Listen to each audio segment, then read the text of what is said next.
So you've thought about getting into commercial real estate investments, but as you drive down the road, you see tons of different types of assets. So today I'm going to tell you about all the kind of assets there are and where you can invest your money and some of the differences in all those.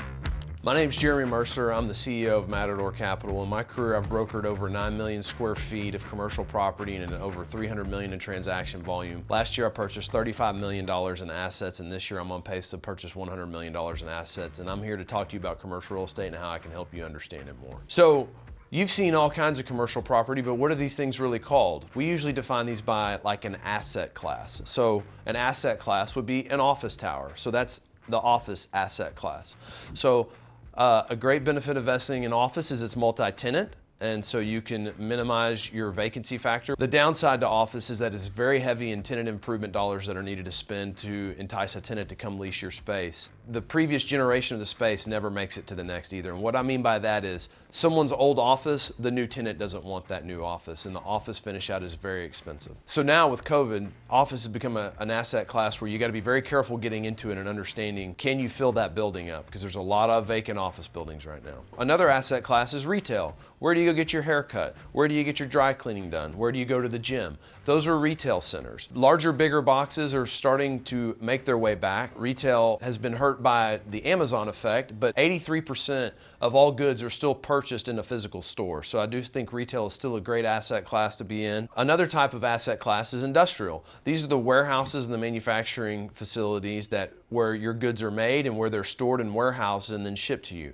Just think of Amazon. Amazon is a warehouse fulfillment company. They build 1 million square footers all over the country, and they distribute their goods all throughout these warehouses. The great thing I love about industrial asset classes is that the capital expenditure for a tenant is pretty predictable. They need lights, they need a warehouse, basic office. It's not a corporate headquarters for the most part. Additionally, 17% of all goods are bought online and come out of a warehouse, and I think that number will increase. So I think we still have a lot of runway to grow the industrial asset class. Another asset class to talk about are apartment complexes or multifamily. Multifamily has become very hot over the last 5 or 6 years, and over that time they have actually compressed the cap rates a lot, so it's getting harder and harder to get into that asset class, but always still a great investment. People are always going to need a place to live. So let's talk about a couple other asset classes. I'm not going to get into them, but they're kind of more specialty, boutique type asset classes. You have self-storage facilities, which are considered an industrial. They are always in an industrial zoning of a property.